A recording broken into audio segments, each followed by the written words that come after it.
Perkenalkan, nama saya Cindy Narsman Putri dengan NIM 71 2023 244. Di sini saya akan menjelaskan tentang gereja dan sending di Jerman. Nah, pada masa reformasi, setiap penguasa bebas memiliki keyakinannya sendiri, sehingga rakyat patuh pada keputusan pemerintahannya. Ada yang memilih Katolik, ada yang memilih Lutheran, dan ada juga yang memilih Reformasi atau Calvinisme. Karena hal ini dan pengaruh besar dari gereja yang berkuasa, hubungan antara Lutheran dan Reformator itu menjadi tegang. Dan juga dengan kekalahan Jerman dalam Perang Dunia Kedua, ikatan gereja dan negara mengendur, meski tidak hilang sama sekali. Oleh karena itu, gereja-gereja Jerman tidak dapat memenuhi PI. Nah, rata-rata fasilitas PI di Jerman itu jauh lebih besar dibandingkan dengan di Belanda. Namun sebelumnya pada tahun 1815 itu, Basler Missionsgesellschaft tidak mempedulikan batas negara, sehingga lembaga sending Jerman tidak segan-segan memberikan tenaganya ke luar negeri dan menerima kesempatan kerja di wilayah jajahan negara lain. Namun pemerintah kolonial dan pemerintah Hindia Belanda tidak menyukai kehadiran orang asing, bahkan misionaris, karena dianggap sebagai mata-mata dan pelopor kekuatan asing. Maka tidak heran jika ada kaum evangelis Jerman yang lebih kritis terhadap pemerintahan kolonial Belanda. Oke, baik teman-teman, saya Titan dan saya akan menjelaskan poin selanjutnya, yaitu gereja dan teologi di negeri Belanda dalam abad ke-19 dan abad ke-20. Organisasi dan metode pekabaran Injil Protestan di Indonesia itu dipengaruhi oleh kejadian-kejadian dalam lingkungan gereja Belanda dan oleh perkembangan di bidang teologi di negeri Belanda. Sejak awal abad ke-19, gereja yang dulunya bernama Gereformed dan sekitar tahun 1800 mulai dinamakan Hervormd yang mencakup 55% dari penduduk Belanda. Warga negara Belanda memutuskan bahwa tidak ada lagi gereja negara, melainkan negara tetap ikut campur dalam urusan-urusan gereja, sedangkan gereja Katolik Roma menolak campur tangan negara dalam urusannya. Gereja Hervormd berhasil diberi tata gereja yang bersifat hierarkis sebagai ganti tetap gereja presbiterial. Yang lama, tata gereja itu bertahan sampai tahun 1951. Sepanjang masa berlakunya tata gereja ini munculnya protes-protes terhadap organisasi yang tidak sesuai dengan watak Calvinis. Pada saat itu, protes itu menyangkut pengaruh pemerintah di dalam gereja dan pola hierarkis dalam pemerintah gereja. Beberapa orang Ortodoks yang menuntut supaya sinode menindak teolog-teolog yang menyimpang dari pengakuan iman tradisional dalam tata gereja 1800 tidak ada ketentuan mengenai usaha pekabaran Injil, dan sesuai dengan 1900 gereja Hervormd mulai sadar bahwa sending merupakan tugas gereja. Lalu akhirnya dalam tata gereja pada tahun 1951 hubungan antar gereja itu semakin erat. Golongan tradisional ini justru ditolak karena dianggap ajarannya serta kerohanian Ortodoks itu adalah rintangan jalan menuju kemajuan umat manusia. Golongan moderat atau liberal teologi ini berdasarkan penelitian kritis terhadap Alkitab dan filsafat modern. Agama Kristen dan agama-agama lain mempunyai perbedaan asasi dan juga perbedaan tingkat tahun pada tahun 1870-an. Sejumlah penganut aliran modern duduk dalam pimpinan NZG di samping para tokoh-tokoh penganut ajaran Ortodoks. Tetapi jelaslah bahwa pandangan-pandangan mereka tentang pengabaran Injil berbeda dengan pandangan aliran Ortodoks. Pada tahun 1900, minat dan peranan golongan modern ini berkurang dalam pekabaran Injil. Baik teman-teman, di sini saya akan menjelaskan tentang lembaga-lembaga pekabaran Injil Belanda dan para utusannya. Oke teman-teman, nah pada tahun 1816, NZG atau adalah sebuah organisasi yang kepanjangannya adalah Nederlands Zendeling Genootschap. Oke, nah organisasi ini kemudian mendirikan sebuah lembaga pendidikan dekat Rotterdam. Rotterdam itu adalah sebuah kota yang besar sekali di Belanda. Nah, kemudian lembaga itu menjadi pusat penting bagi pendidikan sendeling di Belanda, atau sendeling itu dengan kata lain misionaris atau orang-orang yang memiliki misi untuk menyebarkan agama di beberapa tempat.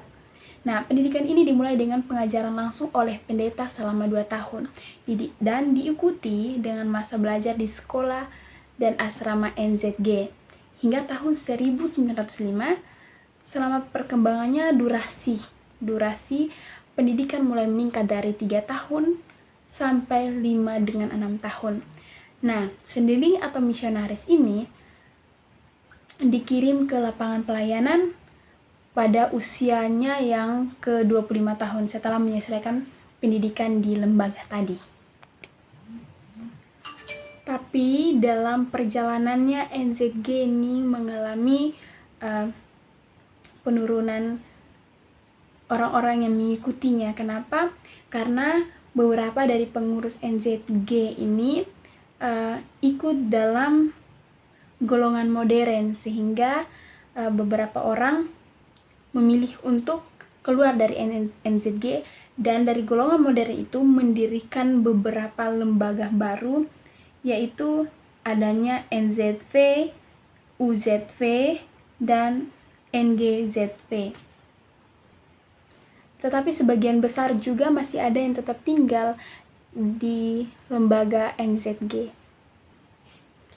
Nah, selama abad ke-19, gereja Gereformed dan Christelige Gereformed tidak mendirikan lembaga khusus untuk pendidikan zendeling dan menciptakan tantangan terkait pentabisan utusan Injil. Nah, gereja Herformed menetapkan persyaratan penabisan resmi, sedangkan gereja lain kurang jelas dalam hal ini.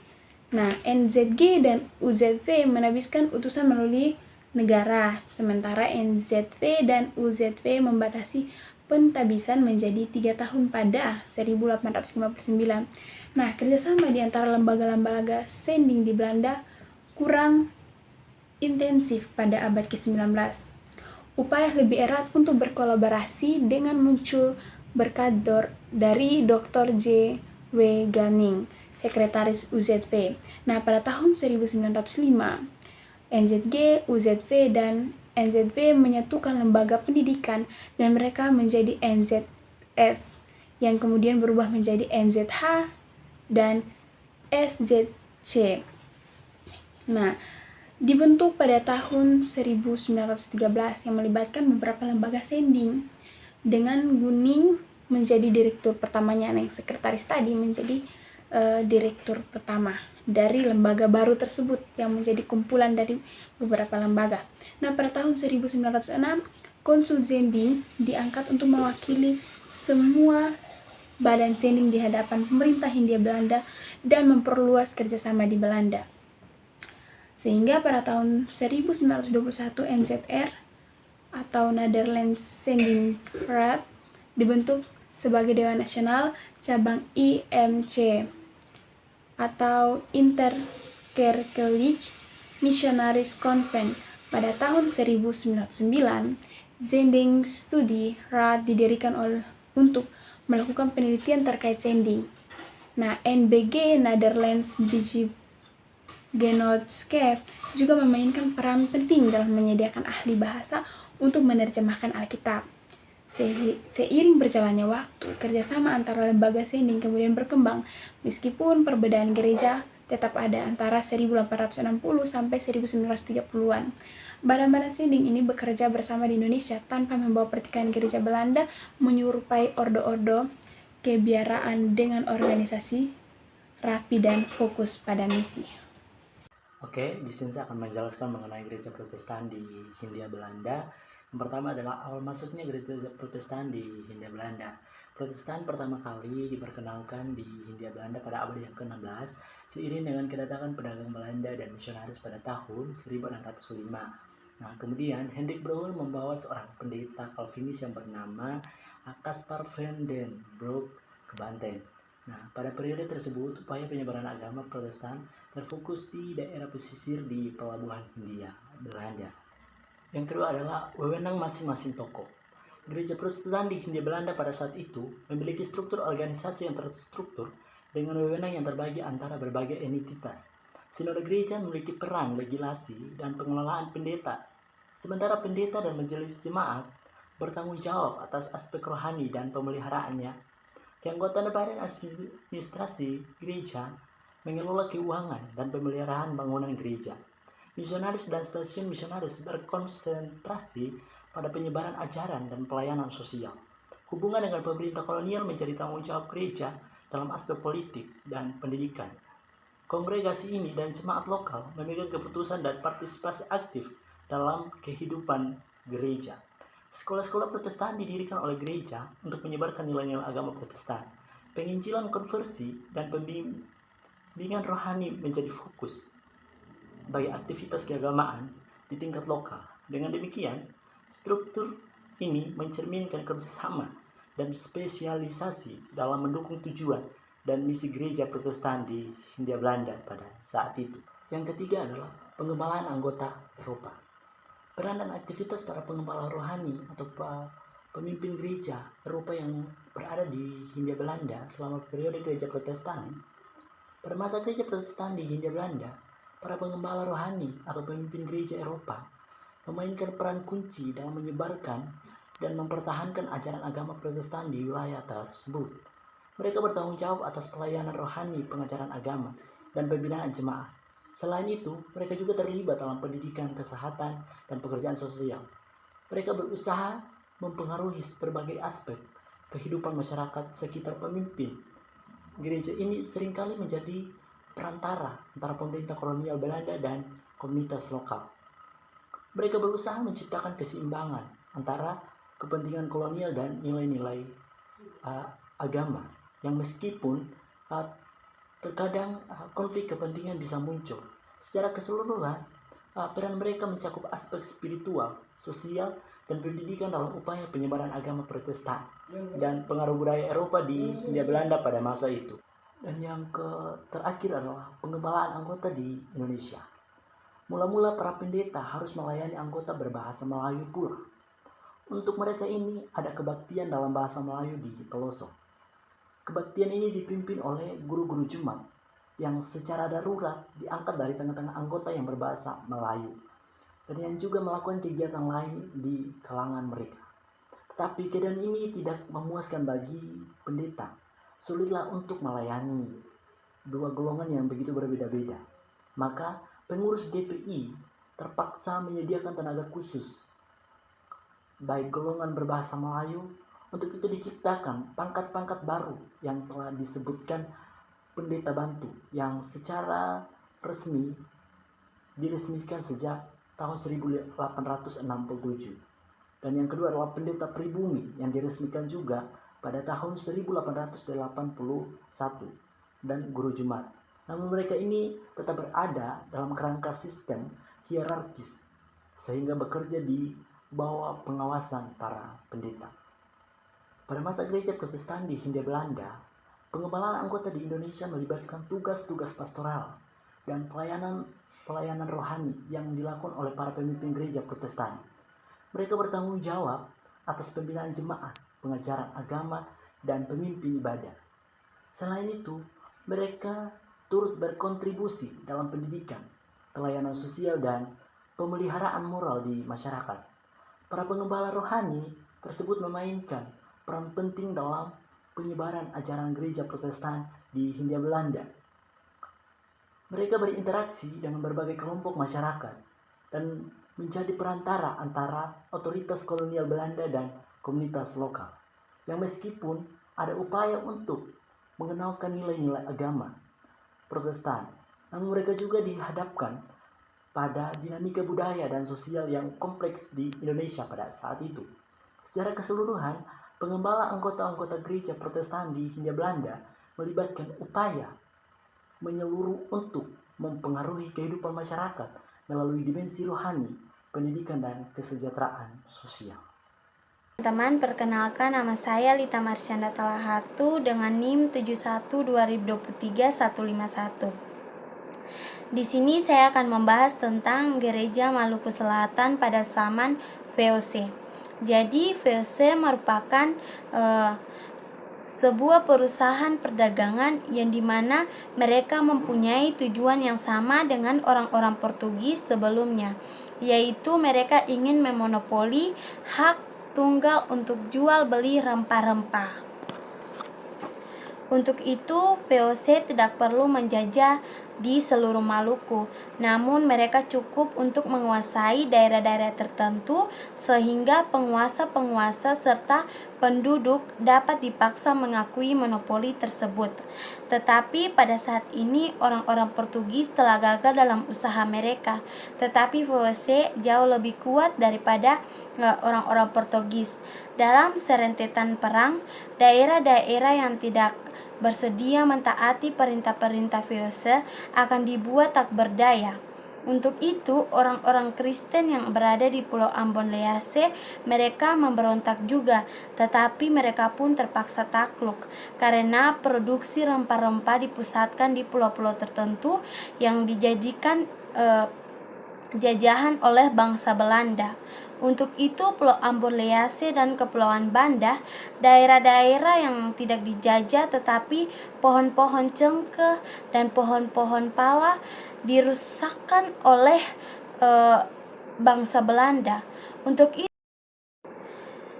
bagi VOC sama seperti bagi negara Portugis, kepentingan agama dan kepentingan negara bertindih tepat. Itu berarti VOC dengan segala tenaga mendukung pemeliharaan orang-orang Kristen dan pekebaran Injil di daerah-daerah tertentu yang secara langsung dikuasainya, yaitu Pulau Ambon Lease dan Banda. Daerah-daerah inilah yang menjadi daerah pusat agama Kristen di Maluku. Pada tahun 1560, agama Kristen masuk di Sulawesi Utara dan Kepulauan Sangir Talaut. Masuknya agama Kristen mengakibatkan persaingan antara orang-orang Portugis dan Ternate, lalu Spanyol dan Belanda. Sekitar tahun 1563, Sultan Harun mengirim pasukannya ke Sulawesi Utara. Akan tetapi, rencana ini diketahui oleh orang Portugis sehingga mereka ingin mendahului Sultan ke Sulawesi Utara. Akibat dari semua ini adalah adanya perluasan kekuasaan oleh Sultan. Pada bulan Mei, mereka sampai di Manado dan menyebarkan ajaran agama Kristen terhadap masyarakat setempat. Pater Magalhaes diterima di Manado dengan gembira dan ajaran yang sudah diberikan kepada masyarakat setempat. Akhirnya, raja dan 1.500 rakyatnya dipermandikan. Dan pada waktu itu, Raja Pulau Sio meminta untuk mempermandikan dan dibaptis dengan nama Jeronimo atau nama Portugis.